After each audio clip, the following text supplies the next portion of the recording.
Hello everyone, welcome back to my channel.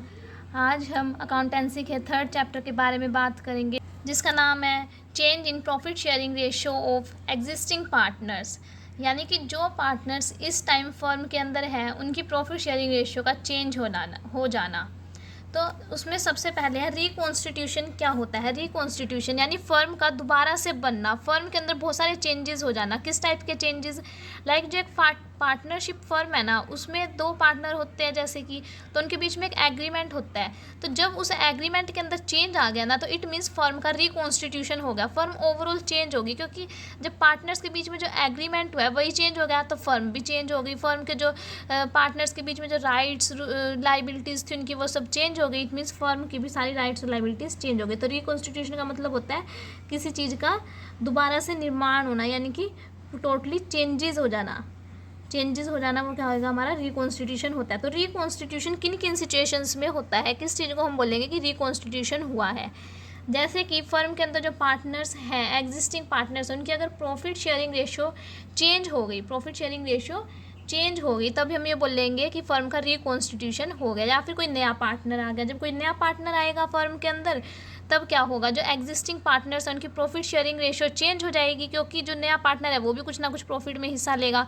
तो इससे क्या आएगा? नया पार्टनर जब कुछ हिस्सा ले रहा है तो पुराने पार्टनर्स को कुछ ना कुछ सेक्रीफाइस करना पड़ेगा, तो वहाँ से भी फर्म का रिकॉन्स्टिट्यूशन होता है। Retirement of an existing partner, जब एक पार्टनर फर्म को छोड़कर चला जाता है, तब जो एग्जिस्टिंग पार्टनर्स बाकी के बच जाते हैं उनका प्रॉफिट शेयरिंग रेशियो इंक्रीज हो जाता है। यानी कि जो पार्टनर अपना हिस्सा छोड़ के गया है, वो जो उसका जो प्रॉफिट है वो बाकी पार्टनर आपस में डिस्ट्रीब्यूट करने लग जाते हैं फ्यूचर में, तो वहाँ से भी प्रॉफिट शेयरिंग रेशियो चेंज हो जाते हैं, जिसे हम रिकॉन्स्टिट्यूशन ऑफ द फर्म बोलते हैं। नेक्स्ट है डेथ ऑफ ए पार्टनर। जब एक पार्टनर की डेथ हो जाती है तब भी फर्म का रिकॉन्स्टिट्यूशन माना जाता है, क्योंकि एग्रीमेंट के जो रेशियो थी वो चेंज हो जाती है। पार्टनर्स के अंदर जो प्रॉफिट्स डिस्ट्रीब्यूट होने होते हैं उनकी रेशियो चेंज हो जाती है, इसलिए उसे हम रिकॉन्स्टिट्यूशन बोलते हैं। नेक्स्ट है amalgamation of two partnership firms. यानी कि जब दो फर्म आपस में मिल जाती हैं तब भी हम उसे रिकॉन्स्टिट्यूशन बोलते हैं, क्योंकि वहाँ पर भी पार्टनर्स की प्रॉफिट शेयरिंग रेशियो चेंज हो जाती है। जैसे कि एक फर्म के अंदर ए बी पार्टनर थे, वो किसी नई फर्म के अंदर सी डी के अंदर चले गए। ये जब 1:1 में डिस्ट्रीब्यूट कर रहे थे प्रॉफिट, तो जब ये दोनों पार्टनर्स भी आ गए इस फर्म के अंदर, तो इनका प्रॉफिट शेयरिंग रेशियो डिक्रीज हो जाएगा, हाफ हाफ रह जाएगा इन दोनों का, और हाफ हाफ इनका भी हो जाएगा, तो 1:4 हो जाएगी सबकी। तो इस टाइप से यहाँ पे भी रिकॉन्स्टिट्यूशन हो जाता है। नेक्स्ट है कि जो चेंजेस आते हैं प्रॉफिट शेयरिंग रेशियो में, उसका रीज़न क्या है? कि जो चेंजेस आते हैं वो क्यों आते हैं? जो पार्टनर्स हैं वो आपस में प्रॉफिट को कभी ये कहते हैं कि मैं ज़्यादा लूँगा, कभी दूसरा पार्टनर कहता है मैं ज़्यादा लूँगा। अब कोई भी कम तो लेने के लिए तैयार होगा नहीं। तो जिसकी जितनी कैपिटल है ना, जिसने जिस रेशियो में कैपिटल कॉन्ट्रीब्यूट किया ना, उस रेशियो में उनको प्रॉफिट दिया जाता है। लाइक ए और बी दो पार्टनर हैं, अगर ए ने 20,000 रुपये फर्म के अंदर दे रखे हैं और बी ने 10,000 रुपये दे रखे हैं, तो इनकी रेशियो बनेगी 2:1। तो जितना भी प्रॉफिट होएगा ना वो 2:1 में डिस्ट्रीब्यूट होएगा। बी को कम ही मिलेगा क्योंकि उसने कैपिटल कम लगाई है। ये नहीं है कि वो ज़्यादा मांग लेगा, वो ज़्यादा नहीं मांग सकता क्योंकि उसने कैपिटल कम लगाई है। तो ये रीज़न होता है, वहाँ पे लड़ाई होने से भी बच जाते हैं। भाई तूने जितना पैसा इन्वेस्ट किया उसी के रेशियो में तुझे पैसे मिलेंगे, क्योंकि जिसने पैसा इन्वेस्ट किया है ज़्यादा, वो ज़्यादा प्रॉफिट तो मांगेगा। ये तो है नहीं जिसने कम किया है उसको ज़्यादा मिल जाएगा, ऐसा तो हो ही नहीं सकता, पॉसिबल ही नहीं है। नेक्स्ट आता है नीड्स टू बी कंसीडर्ड, कि हम जो है ये जो रीजंस को लेकर चलते हैं कि भी प्रॉफिट शेयरिंग रेशियो जो है चेंज होती है हमारी, ठीक है, रीज़न है कि कैपिटल के हिसाब से। फिर हम किन किन चीज़ों को लेकर चलेंगे, हमें क्या क्या चीज़ें कैलकुलेट करने की ज़रूरत है। जब प्रॉफिट शेयरिंग रेशियो पार्टनर्स की चेंज हो रही है तो हमें किस किस चीज़ को कैलकुलेट करके चलना होता है। तो इसमें फर्स्ट है, हमें सबसे पहले निकालनी पड़ेगी सैक्रिफाइसिंग रेशियो और गेनिंग रेशियो। देन हमें ये देखना पड़ेगा कि जब प्रॉफिट शेयरिंग रेशियो पार्टनर्स की चेंज हो रही है, यानी फ्यूचर में वो अलग रेशियो से बांटेंगे, तो जो हमारे पास अभी रिजर्व और एक्यूमुलेटेड इकट्ठा होया हुआ प्रॉफिट रखा है उसको हम कैसे डिस्ट्रीब्यूट करें, पुरानी रेशियो में करें या नई रेशियो में करें, ये चीज़ भी हमें सोचनी पड़ेगी। नेक्स्ट है accounting for revaluation of assets and liabilities, कि फ्यूचर में अगर एसेट्स की लाइबिलिटीज़ कम हो जाती है या ज़्यादा हो जाती है तब हम कैसे डील करेंगे, लाइबिलिटीज़ की वैल्यू कम या ज़्यादा हो जाती है तब हम कैसे डील करेंगे, वो चीज़ निकालनी पड़ेगी। एडजस्टमेंट्स ऑफ कैपिटल्स, यानी पार्टनर्स को जो हमने उनकी कैपिटल रिटर्न करनी है, उनका जो पैसा देना है उसको हम कैसे ट्रीट करेंगे। इन चारों चीज़ों के बारे में हमें सोच के चलना पड़ता है जब हमारी प्रॉफिट शेयरिंग रेशियो इंक्रीज़ होती है या डिक्रीज़ होती है, मतलब जब प्रॉफिट शेयरिंग रेशो चेंज होती है ना किसी भी पार्टनर की, मतलब दो पार्टनर की तो कम से कम होती ही है, तब हमें इन चारों चीज़ों के ऊपर सोचना पड़ता है, इनको निकालना पड़ता है, उसके लिए डिफरेंट फॉर्मूलेज भी होते हैं। तो सबसे पहले हम देखेंगे कि सैक्रिफाइसिंग रेशियो क्या होता है। सैक्रिफाइस करना यानी कि कोई भी पार्टनर सैक्रिफाइस कब करेगा, जब कोई नया पार्टनर आता है ना, तो जो पार्टनर इस टाइम पे है ना वो कुछ ना कुछ सैक्रिफाइस करता है भाई, ताकि नए पार्टनर को भी मिल जाए, भाई उसको भी तो प्रॉफिट चाहिए क्योंकि वो भी तो कैपिटल लेके आता है। तो सैक्रिफाइसिंग रेशियो होता है कि जब कोई नया पार्टनर आता है ना, तो जो इस टाइम पे पार्टनर है ना वो उसके लिए कुछ हिस्सा अपना छोड़ देते हैं। लाइक साल में अगर उन्हें 50,000 रुपये प्रॉफिट हो रहा है, ए पार्टनर 20,000 रुपये लेता है और बी पार्टनर जो 30,000 रुपये लेता है, तो दोनों अपने हिस्से में से 5-5 हज़ार रुपये छोड़ देंगे नए पार्टनर के लिए। तो इस साल 10,000 रुपये नए पार्टनर को जाएंगे, इनके में से 5-5 हज़ार रुपये कम हो जाएंगे, तो इन्होंने कुछ ना कुछ सेक्रीफाइस किया ना। तो सेक्रीफाइसिंग रेशियो को निकालने के लिए हम फॉर्मूला यूज़ करते हैं old ratio minus new ratio, यानी कि जो उनकी पुरानी पहले वाली रेशियो है ना उसमें से अगर हम नई रेशियो को माइनस कर देना तो उनकी सेक्रीफाइसिंग रेशियो आ जाएगी, यानी किसी पर्टिकुलर पार्टनर ने कितना सेक्रीफाइस किया, इस रेशियो इस फॉर्मूले के बेस पे हम निकाल सकते हैं। यहाँ पे दो पार्टनर होते हैं, गेनिंग पार्टनर और सैक्रिफाइसिंग पार्टनर। सैक्रिफाइसिंग पार्टनर तो वो होता है जो नए पार्टनर के लिए कोई ना कोई अपना कुछ हिस्सा छोड़ देता है प्रॉफिट का, और गेनिंग पार्टनर वो होता है जो प्रॉफिट्स जो है वो रिसीव करता है आने वाले साल में। वो क्यों रिसीव करता है, क्योंकि जब वो नया पार्टनर आया है हमारी फर्म के अंदर तो वो कुछ ना कुछ कैपिटल और गुडविल लेके आया होगा, पैसे लेके आया होगा, तो उसके बदले में वो फ्यूचर में कुछ ना कुछ प्रॉफिट तो रिसीव करेगा ही, तभी वो पैसे लेके आया है।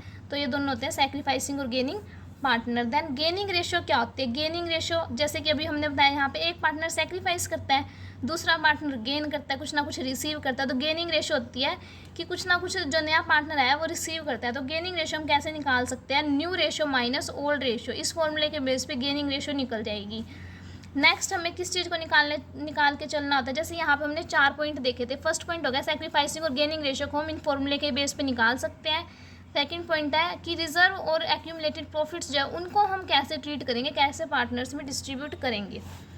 तो यहाँ पे देखते हैं कि जब पार्टनर्स की प्रॉफिट शेयरिंग रेशियो चेंज हो जाती है तो जो भी हमारे पास प्रॉफिट्स होता है या फिर एक्यूमुलेटेड प्रॉफिट या कोई रिजर्व रखा होता है उसको हम क्या करते हैं पार्टनर्स के कैपिटल अकाउंट के अंदर ट्रांसफ़र कर देते हैं उनकी ओल्ड रेशियो में जो उनकी पहले है, क्योंकि ना जो हमारे पास अभी तक प्रॉफिट रखे हैं ना इकट्ठे हुए वो पहले वाले पार्टनर्स ने कमाए हैं, अपने बिजनेस को रन कर करके पहले वाले पार्टनर्स ने कमाया, तो उनकी वो ओल्ड रेशियो में डिस्ट्रीब्यूट होंगे, वो नई में नहीं करेंगे, क्योंकि भाई ये पहले की चीज़ है तो पहले वाली रेशियो में डिस्ट्रीब्यूट होएगी। ठीक है, तो इसकी एंट्री क्या होएगी, अगर जब हम प्रॉफिट्स ट्रांसफ़र कर रहे हैं तो उसकी जर्नल एंट्री होएगी reserve account debit, profit and loss account debit, workman compensation reserve account debit, investment fluctuation reserve account debit to old partners capital account. ये जर्नल एंट्री होगी जब हम प्रॉफिट्स को ट्रांसफ़र करते हैं।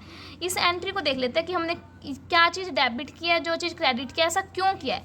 क्योंकि देखो अगर हम बेसिकली सोचें ना तो लाइबिलिटी साइड ये होती है एसेट साइड। एसेट साइड का हमेशा डेबिट बैलेंस होता है, ठीक है, और लाइबिलिटी साइड का हमेशा क्रेडिट बैलेंस होता है।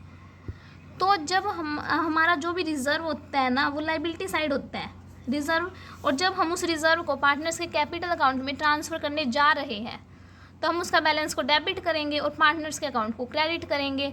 उसी तरह से जब हम लॉसेस को ट्रांसफ़र करने जा रहे हैं, लॉसेस का बेसिकली अगर हम देखें तो डेबिट बैलेंस होता है, लेकिन जब हम उन्हें पार्टनर्स के अकाउंट कैपिटल अकाउंट में ट्रांसफ़र करने जा रहे हैं तो लॉसेस का क्रेडिट बैलेंस हो जाएगा, क्योंकि पार्टनर्स को डेबिट करेंगे old partners capital account debit to profit and loss account to deferred revenue expenditure account. Profit and loss यहाँ पे लॉसेस के लिए यूज़ हुआ है, तो उसके लिए हम ये जर्नल एंट्री करेंगे। बेसिकली ये हमारा था कि अगर हमारे पास पहले के प्रॉफिट या लॉसेस हैं बिजनेस के अंदर, फर्म के अंदर, तो उनको हम कैसे डिस्ट्रीब्यूट करेंगे, उसको हम ओल्ड रेशियो के अंदर डिस्ट्रीब्यूट करते हैं और उसके लिए ये दोनों जर्नल एंट्री होती हैं। नेक्स्ट हमारा आज का टॉपिक है कि अगर हमारे पास वर्कमैन कंपनसेशन रिजर्व है तो हम उसको कैसे ट्रीट करेंगे। सबसे पहले हम ये देख लेते हैं कि वर्कमैन कंपनसेशन रिजर्व होता क्या है। वर्कमैन कंपनसेशन रिजर्व यानी कि हम एक जो फर्म होती है वो एक ऐसा रिजर्व बना के रख लेते हैं कि फ्यूचर में जब हमें वर्कर्स को पे करना पड़ेगा ना तो हम इस रिजर्व में से पे करेंगे। तो उसके लिए हम देखते हैं उसके कुछ केसेस हैं, उन डिफरेंट केसेस के थ्रू हम इस टॉपिक को समझेंगे। जैसे कि फर्स्ट केस है नो क्लेम, जब हमने रिजर्व बना लिया और हमारा इस साल हमने वर्कर्स जो हैं उनको कुछ पे ही नहीं करना, हमारे पास रिजर्व यूँ का यूँ बच गया। इट मीन्स रिजर्व हम प्रॉफिट में से बनाते हैं, ये रिजर्व जो है ना इसको हम प्रॉफिट्स में सब डालते हैं। और जब हमारे पास हमारा रिजर्व यूँ का यूँ बच गया, कोई क्लेम ही नहीं है और रिजर्व हमारा यूँ का यूँ बच गया, तो हम क्या करेंगे, इस रिजर्व को पार्टनर्स के कैपिटल अकाउंट में ट्रांसफ़र कर देंगे। तो एंट्री क्या आएगी, workman compensation reserve account debit to partners capital account. इसको अब डेबिट क्यों किया, क्योंकि लाइबिलिटीज़ का क्रेडिट बैलेंस होता है और जब हम उसको पार्टनर्स के कैपिटल अकाउंट में ट्रांसफ़र कर रहे हैं, it means workman compensation reserve account को हम क्लोज कर रहे हैं। जब हमने वर्कमैन कंपनसेशन रिजर्व अकाउंट बनाया, क्रेडिट साइड इसका वैसे क्या होता है कि क्रेडिट बैलेंस होता है। जब हमने यहाँ पे क्रेडिट साइड शो कर दिया, भाई हमारे पास इतने रुपए है वर्कमैन कंपनसेशन के 10,000 रुपये, तो जब हम इसको क्लोज करेंगे तो हम इसको बैलेंस बीटी डेबिट साइड में लिखेंगे ना 10,000 रुपये, इसलिए यहाँ पे डेबिट हुआ है।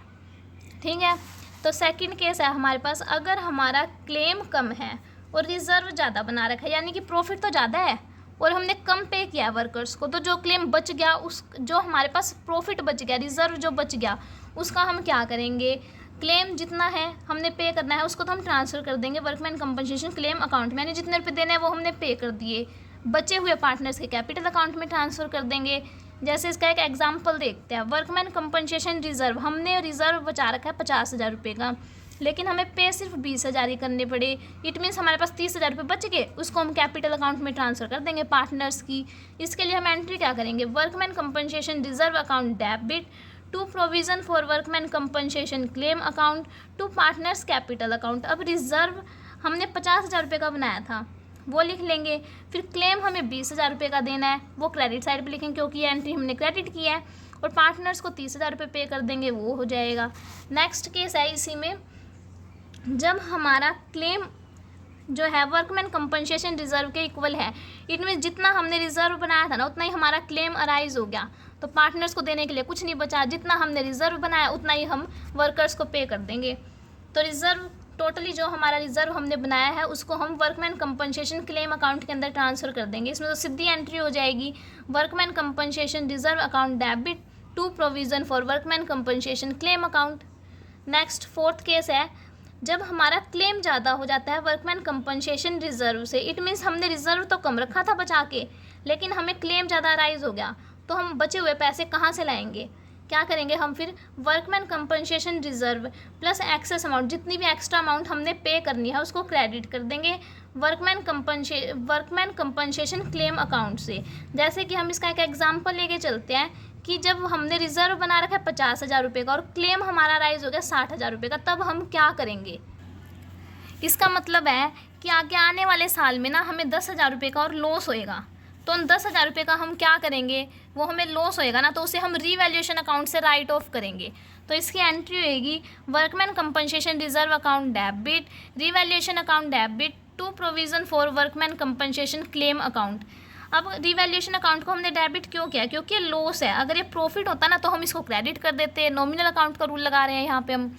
तो यहाँ पे एंट्री हो जाएगी वर्कमैन कंपनसेशन रिजर्व में हमने 50,000 रुपये डालने हैं, तो ये 50,000 रुपये, यहाँ लॉस हमें 10,000 रुपये का हुआ है, 10,000 रुपये रीवैल्यूएशन में, तो provision for claim workman compensation claim में तो हमें 60,000 रुपये डालने पड़ेंगे, क्योंकि इतना तो हमारा क्लेम अराइज हुआ ही है। और जो हमने यहाँ पर रीवैल्यूएशन एक नया अकाउंट ओपन किया, इसको हमें क्लोज भी करना पड़ेगा, तो इसके लिए एंट्री होएगी partners capital account debit to revaluation account 10,000 रुपये। इट मीन्स जो यहाँ पे हमें ये लॉस हुआ था ना, ये लॉस पार्टनर्स राइट ऑफ करेंगे आपस में, पार्टनर्स अपने प्रॉफिट का कुछ ना कुछ हिस्सा जो है इस लॉस को कंपनसेट करने के लिए पे करेंगे। तो ये था हमारा आज का छोटा सा टॉपिक वर्कमैन कंपनसेशन रिजर्व का, ये एग्ज़ाम पॉइंट ऑफ व्यू से भी काफ़ी इंपॉर्टेंट है। तो आई होप आप सभी को ये वीडियो पसंद आई होगी। अगर वीडियो पसंद आई हो तो वीडियो को लाइक कर देना, चैनल पे नए हो तो चैनल को सब्सक्राइब कर लेना। थैंक यू, मिलते हैं जल्द ही नई वीडियो के साथ, तब तक के लिए टेक केयर।